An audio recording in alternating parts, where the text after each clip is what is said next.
Beyond the newsroom, where untold story is revealed.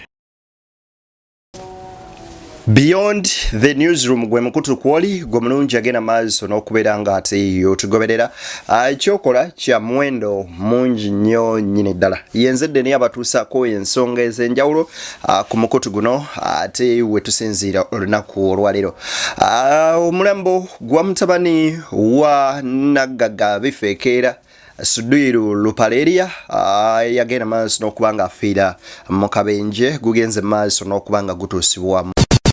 Ebuvanjuba nebugwanjuba ewaka wasigalawo ewasinga. Beyond the newsroom gwe mukutu ogukuleetera ekyo ekisinga katiranga naffe ng'oyita ku noti 771 44 53 ne noti 744 26 41 na bino bikulu tetulanga bafere tetulanga basawo ba kinnansi n'abagwa mu koowa eryo mwebale kutuwagira. Thank you. Makage era bibino ebigenze maaso n'okubeera nga bibaawo ng'omulambo guno guleetebwa jjukire okuva lwe yafa oba lwe yafiira mu kabenje kaneena ak'emmotoka wali eri ku Entebbe Express mu bitundu by'e Munyonyo. Ono nno yali yatwalibwa mu funeral home era kati wetwogerera omulambo gwe gutuusiddwa nga gwakuziikibwa olunaku olwaleero oba gwakwokyebwa olunaku olwaleero wali eri ekkololo era bibino ebibaddewo nkugambye kabadde kaseera kanaku newankubadde abamu bagamba abagagga enkaaba yaabwe yanjawulo naye kabadde kaseera kanaku nnyo nnyini ddala. Bangi balina bye boogedde ku nfa y'omugenzi ne bannansi ababadde bavunaana UNRA ebintu bingi lwaki bakola enguudo ne baleka ebintu ebyo mu makubo n'ebirala. Minisita akulira ebyentambula amanyikiddwa nga Katumba agenze maaso n'okubeera nga ate avaayo n'ayogera ensonga lwaki awo wennyini ye ate omukyala wuno eyasimattuse mu kabenje akagudde mu bitundu by'enjeru ate yagenze maaso n'okutunnyonnyola butya bwe yasimattuse okufiira mu baasi eyagudde n'ekwata omuliro. Yenzeddeni abatuusaako ensonga Ssemasonga munzikirize tutandike n'ensonga eno ey'omukyala ono eyagenze maaso okusimatuka oboolyawo okufiira ate mu kabenje kaneeno ak'emmotoka ekika kya bus eya YY coaches nga eri namba UAV 7 emusi eyagenze maaso n'okuba nga ate egwa. Kabadde kaseera kanaku era kaseera kanjawulo. Namukadde ono annyonnyodde butya bwe yasimattuse.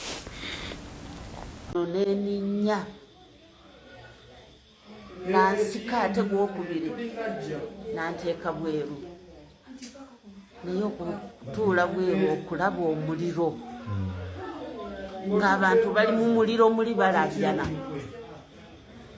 Guvuddemu otya? Kuvaamu taata sikuga omusajja oli yansise ankuta omukono nansika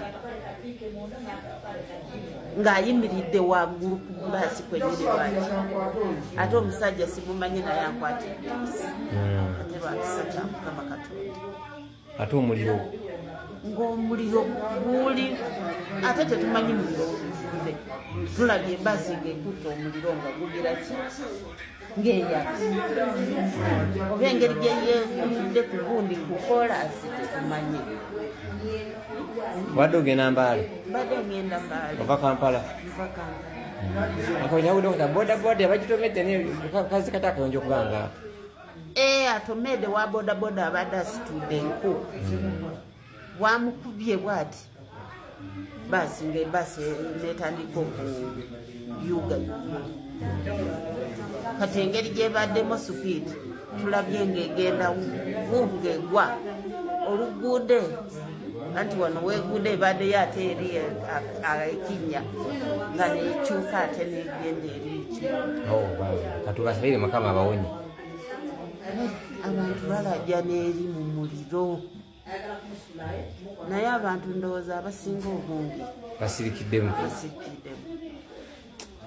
Akuba omuliro gubadde mungi embasi eringa gye bateeseko buteesa omuliro katubasabire setaani bw'aba katubasabire kama katonda wanisa. Akaseera ng'ako kaba kanaku nnyo nnyini ddala. Ffenna tubadde twebuuza akabenje kano eno kavudde ku ki okusinziira ku mukadde ono atunnyonnyola nti akabenje kano kagenze maaso n'okubeera nga katandika bwe kati. Baasi yatomedde wa boda oba yabadde omuvuzi wa pikipiki ng'aweeseeko enku. Oluvannyuma lw'okubeera ng'emutomera engeri gye babeera ku misinde egy'ekika ekya waggulu n'ayaluuzinga control oba baasi omugoba wa baasi n'emuva mu ngalo n'etandika okuyuugayuuga.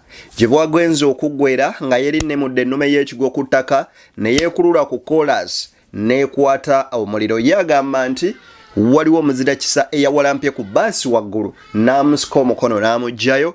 Yagenze okudda bw'ati okutunula bw'ati ng'alaba nabbambulira w'omuliro ng'akutte nga namungi w'omuntu ali mu kutokomoka era omuliro ne gugenda maaso n'okuba nga gubasaanyaawo. Kati nno ebintu bibiri katwebaze Katonda olw'obulamu obwo bwasobodde n'okuba nga buwona, kyokka ate era tusaasire ne bali abagenze maaso n'okubeera nga bafa. Tusaasira families zammwe abafiiriddwa abantu bammwe mu kabenje kano, kwoteeka ate era bannaffe abo bonna abagenze maaso n'okubeera nga bafa oba oliawo emyoyo gyabwe Mukama agiramuze kisa geyenayo okunseeruma okulaba omuliro nga gukwokya gukumalawo kaseera si kangu yadde n'akamu n'akeddagala. Kaakati nno mu kutuusa omulambo gw'omwana wa Sudir amanyikiddwa nga Rajiv Lupaleria bw'eti embeera ebadde yakasiriikiriro era nkugambye waneeno bigambo bibadde bingi nnyo nnyini ddala, naye ate oba oliawo babikomyeko. Olaba embeera nga bw'ebadde.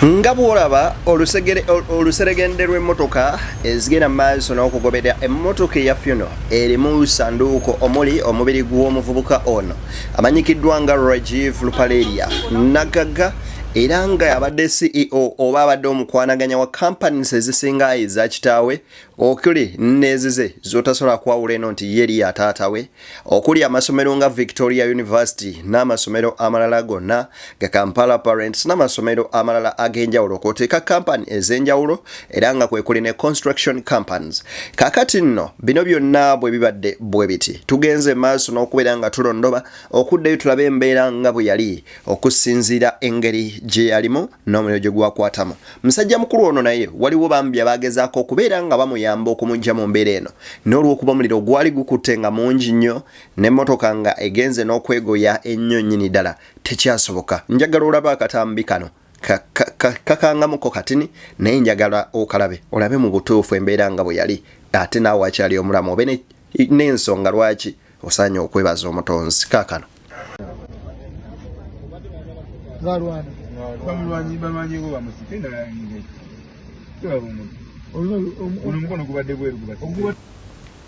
Akatambi ako nga bw'okalaba kaakati muganda wange ekyamazima matuufu kaseera kanaku nnyo nnyini ddala wabula nga tukyali awo ye Nagaga mu kibuga Kampala era musajja mukulu ono musuubuzi bambi ye Muzeeyise Kitto akunnyonnyola butya bwalumiddwa Sudir ono. Gogenda okulaba nga anaayitawo ne bw'oba ozza odduka wansi omupiira kiba kiteekwa gutema kuba space eya waggulu teyenkana na space eri wansi eri nnene. Kati guno omupiira egutema emmoroka neva ku layini neyefuula lazima. Kati ate binge petrol car buli lwetambula neyeekulula bweti ebanga kano kolaba kala gas lighter obaka nakokoleza sigala ekoleza bukoleza kubanga werabirako nakalinga akaliro petroli asika busisi n'ekitalo nnyo omwana ono emyaka gyali muje giri prime kati fe ababadde balinaanye tiimu eyo nga tulina n'abaana abakola muzimu ku kampani za mukulu Suddiiru tubadde tulaba amaanyi gamuwadde mu kumaligase ya Rupaleria Group ng'omuzadde okikubamu akafaananyi nti omuntu g'obadde otambula ng'omulaga nti wano basayininga bati wano ogoba bwoti wano ozimse this man must be speechless now. Enkolagana yo naye ebadde enkolagana n'omulenzi oyo ebadde nnungi sinze nga omuntu naye ng'ekibiina kya Kasiita nti ezintu ensonga ezisinga obungi muzeeyi Suddiiru adde yazejjako okujjako abalevo ye ne kati fe abalevo yeddako nga ffe mu Kasiita ng'ensonga zaffe zisinga tuzimala through Rajiv abadde receptive abadde sports nga amanyi omuntu wa sports teyeekuluntaza ffenna buli gwalaba aba potential fan oba supporter we n'olwekyo tubadde tumutuukirira nga waliwo ensonga ezikutte mu Kasiita mu support ne mu kulabika nti tukwataganyiza wamu kuba tolina bwe wala muntu nga yasalirawo ku properties nyingi nnyo eziri mu Kampala n'olwekyo ng'omuntu tuyinza okuba nga tubadde so close naye ng'ekibiina kya Kasiita tubadde so close to Rajiv kubanga muzeeyi obudde bwaffe oluusi abaana butono kati n'atuma please Rajiv solve that Kasiita issue. Embeera bwetyo ekyamazima amatuufu eba ya nnaku nnyo nnyini ddala most especially ng'omwana agenze mu maaso n'okubeera ng'ava mu bulamu oba oliawo ku myaka ng'egyo emito nnyini ddala. Kaakati njagala kugenda mu maaso n'okubeera nga nkufunira ebigambo bya musajja mukulu General Katumba Wamala ono nno nga minisita wa transport era nga musajja mukulu ono agenda mu maaso n'okubeera nga agamba ku nsonga ya General Katumba Wamala kubanga bannansi bangi badde bavunaana enguudo ezigenda maaso n'okubeera nga zikolebwa oba oliawo ne zitaggwera mu budde. Yavuddeyo n'atutegeeza nti bannange bannayuganda muleme kwekwasa kya nguudo nti enguudo zikolebwa naye oba oliawo oluusi akasente kabalemesa okuba nga bazimaliriza mu budde. Ebigambo bya General Katumba Wamala njagala ngende maaso n'okuba nga mbikuwa. Enguudo nga zikolebwa kakati kiringa gwe maama kirungi gw'olibuuzizza bw'oba ogenda okuzaala olumwa naye ate oluvannyuma omwana nga afulumye ofuna essanyu kati nammwe bannakibuga ddala mu kibuga Kampala kyekiriwo kati titwasimye buli wamu kubanga enguudo ezisinga zaali zikoze eki zifudde nga tezikyasobola mmotoka ze mulina kati twalina okuziddamu buto okuzikola. Lwaki? Kubanga tubadde n'ekizibu tubadde tetumaintaininga oba okuddaabiriza mu budde kati enguudo ezisinga zonna ne zifa. Enguudo ezo zaakolebwa myaka gya 6 ng'emmotoka tuzibala bubazi mu kibuga kati ezisinga zibadde tezikyasobola. Kati kwokulaba nti bwe twafuna ssente zino kubanga eno project yoate endala eya GKMA yotsi ya government ya Uganda yafuna ssente okuva mu World Bank and African Development Bank okukola enguudo ezo kati ne tuba nga tulina ozikozesa mangu bwe tuba tetuzitutte ate abalala bayinza ozitwala kati kwe kusima buli wamu naye nga bwe zinaatereera ate mujja kusanya akasemba okuva gye lwaki enguudo ezo zitwala ebyo bye bigambo bya General Katumba Wamala ngaddamu ku nsonga y'okuba nga tubuuza enguudo lwaki zirwawo lwaki zibomoka nnyo n'ebintu ebiringa ebyo bw'atyo bwagenze maaso n'okuba nga atunnyonnyola. Kati nno bannansi abamu guno baagututenga guni nga bagamba nti at least omwana w'omunene kaafudde nti wano wanaakolebwawoko era twagenze okubeera nga tulaba nga ku express baataddewoko obupande oba signs, road signs eziraga nti eno gyogenda waliyo emisigiko eri gyolaga waliyo ekiko n'ebintu ebirala ebiringa bwe bityo bagenze maaso n'okubeera nga ate babikola. Kaakati awo wennyini njagala okugenda maaso n'okuba nga nkuwa owuliriza ate ku bigambo bino. why Rajiv died because yali tasubira bino bintu. Kati what exactly happened? Nti Rajiv cheche amukanze. Oluguudo abadde taluyitako nnyo luno. Kati kugambe wano waliwo fiye ekiro. Kati tugenda sawa 8 za kiro 9. Matala tegakola. Tukimanyi nti awo wali maaso waliwo barricades. Of course ojja kusibamu okendezeemu kibanyi togenda kutabali. Opeku highway imagine even najoyita siwalamu. Kati yetamanyi era yekanze bwekanzi. Nabikuba. Bubu. Emotoka yavuga gimanyi? Tagimanyi ne yagweredde wano. Segimanyi motoka yabaddemu. Mujjaji kiberawo ku social media. So ensonga motoka amanyi mangi yabadde dduka nnyo budde bwa kirunze simunenye because oluguudo lulamu muvuzi mulungi emuluka Subaru edduka nnyo oluguudo yaluvuze na muleti hours tewali ntono banti asubira gogamba ensobi eri kuba constructor all the time 100% contractors eba oluguudo bakola late ne batwala ebbanga ddene ate ne batateekawo signs ziraga abantu tewaliwo kituukawo nti omuvuzi avugizizza kimama kituukawo because barricades bazisaamu ne batasaako ambers kukuba okulabula abantu ate ne taking along even to do what they're supposed to do bajewo barricades mu highway omuntu alina emotoka ye empya bayagala gigezesa ku express kuba yagisasulira that is late night hours nti even tasubirako anything dangerous. Kaseera kabakana ku nnyo nnyini ddala mu mbeera yefaananyirizaako ko bwetyo. Naye mbadde mpita ayita ku social media nensanta bakamawulire nti mutabani wa Sudwiri afudde mu kitundu ate kyemmanyi. Bwenze ku scene ku ground emotoka mwe yafiridde babadde bagijjeewo ne bwenkebedde nensangawo amagumba ge agabadde gasigaddewo ku kkubo gaagano era ngenda gatwala ngawe aba traffic maybe banaagatwala mu family.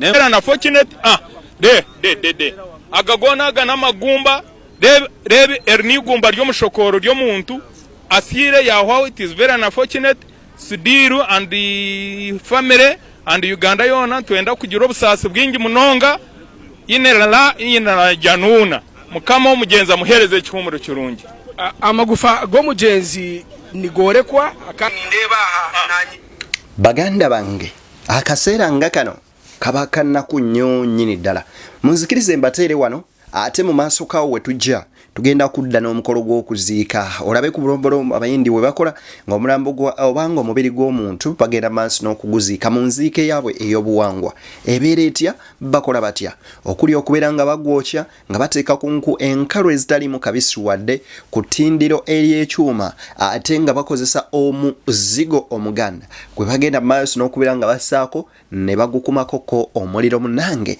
ate mpaka omubiri bwe gusaanawo ne watasigala yadde kagumba akambwe kati ebisingawo byonna byengenda maaso n'okubeera nga nkolako n'okuteekateeka ttiimu yaffe nnene egenda maaso n'okuteekateeka ensonga ezo tusobole okuba nga tuzikutuusako nze Deni Beyond the Newsroom where the untold story is revealed.